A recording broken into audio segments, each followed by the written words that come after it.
I'm Juan Murdoch from Idaho Falls, Idaho, and I'm the creator of Smart PJs. I came up with the idea for Smart PJs 2.5 years ago while I was working on a QR code project for my real estate business. I thought to myself, if I can create QR codes for my real estate signs that play information on houses, then I should be able to create scan codes for kids' pajamas that play bedtime stories, right? So the idea for Smart PJs was born. Smart PJs are the world's first and only interactive kids' pajamas. Each set of Smart PJs is covered with 47 different dot patterns that can be scanned with your choice of smart device to play bedtime stories or information on animals, depending on which app you choose. Being the father of 6 kids, right? Being the father of 6 kids, I know one thing about kids, and that is that they have about a 3-second attention span. So I knew that we needed to create Smart PJs technology as something that worked quickly, flawlessly, and easily for any age group. We created Smart PJs technology to work with practically every smart device currently on the market so that it could have the broadest audience possible. Inc.com recently declared that Smart PJs is one of the 9 wearable tech gadgets with staying power alongside Google Glass and the Pebble Watch. Tech Page One predicts that wearable tech sales will top $4 billion in 2014. With the world becoming more tech savvy and being so hungry for wearable tech, we can create our apps in any language, making it a worldwide product. You know, from the beginning of this project, I knew that I had to surround myself with talented people that had the ability to get this done. And so let me introduce you to our team. Bill Waite is the former president of Osmond Entertainment, and his experience includes marketing, merchandising, and intellectual rights management. David Baker has an extensive background in product and brand development, and he was recognized as by the Bar Association as California's Dealmaker of the Year. And he's the former commissioner of the Arena Football League.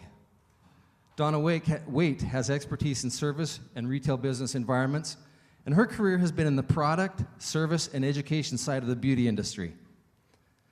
Anthony Webb's our tech guy, and he is a true technology entrepreneur with a proven track record of technology development. His skills include advanced web development, mobile development, and app design. He's the owner and founder of CodePress, 7Blue, Xanthem, and Iamified. David Conklin's our patent attorney, and he specializes in development technologies and licensing of intellectual property rights. Chad Murdoch is an award-winning pioneer and a leader in direct response marketing. Some of his successful DR projects include Hooked on Phonics, Bowflex, Time Life, and Teach Your Baby to Read. Frank Vuno is our licensing person, and he's the former head of NFL Enterprises who helped develop the NFL's $2 billion merchandise business. You know, it's great to be able to stand up here and talk about your product and pitch it and talk about yourself, but you know, I think what's way more important is what other people say about you and your product. So here's what a few people are saying about Smart PJs. Volume.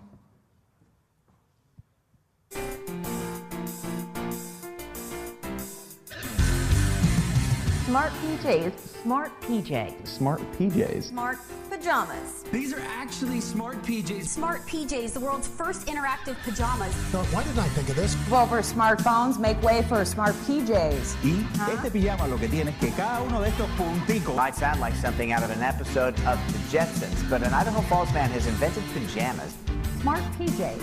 They're wearing special pajamas. I don't know if these are going to fit you, Tom. Interactive pajamas, how cool is that? Could you imagine how huge this could be if they partnered up with a Disney or a licensed property of some sort? That could be huge on Walmart.com.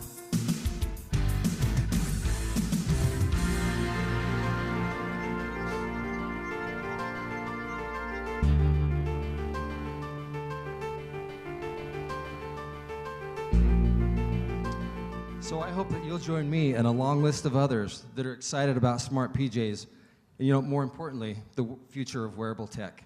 Thank you.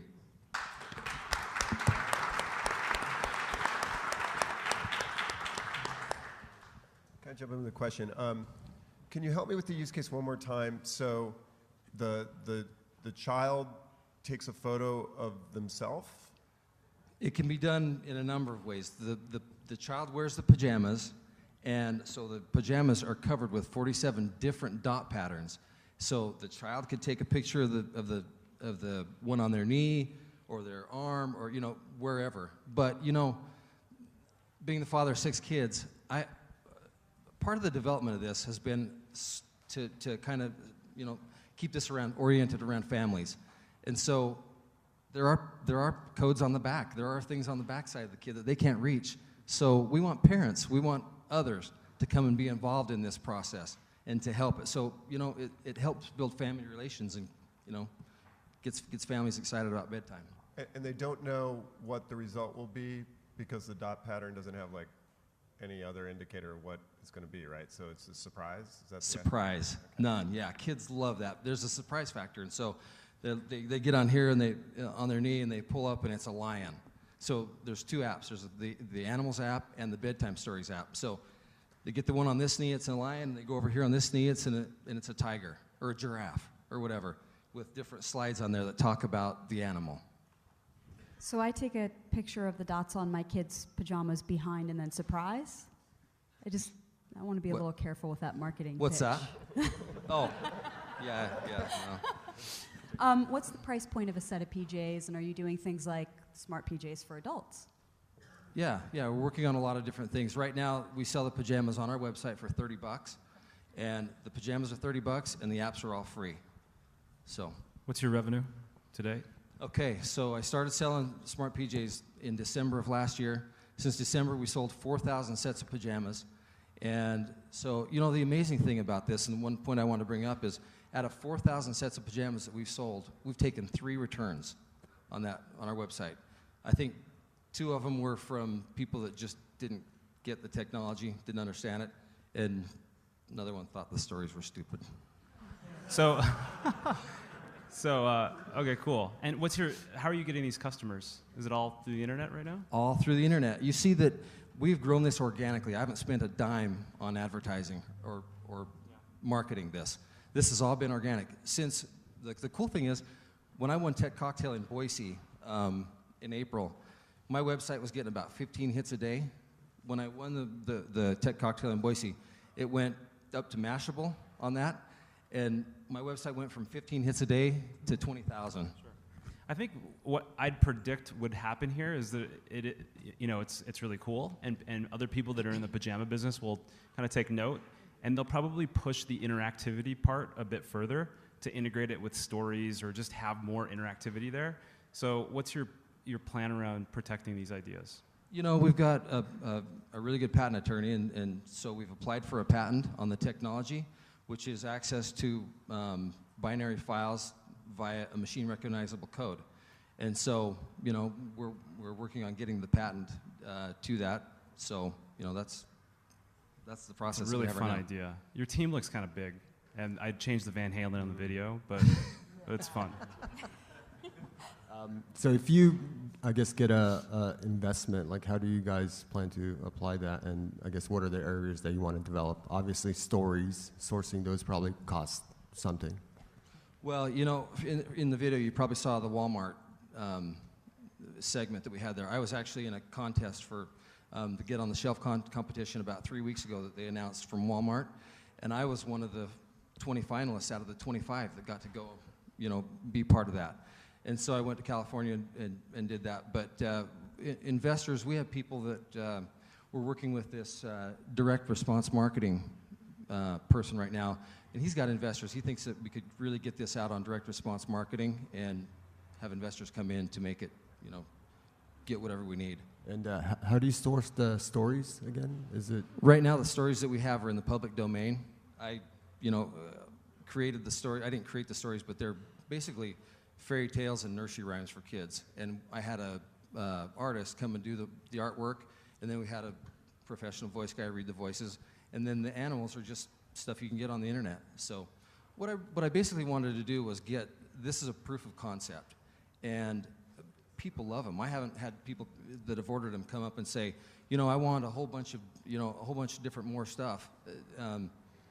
They're happy with what we're giving them, but it's really a proof of concept, because if we can create 1 app or 2 apps, we can create 1,000 apps. Marketing kids' clothing is tricky because you get hung up on, am I targeting kids or the parents? with something like this, have you considered like kind of story time? Like I want like a mom involved with this, something a little warmer. No offense. Like, have you considered a different plan there? As far as Just how do you?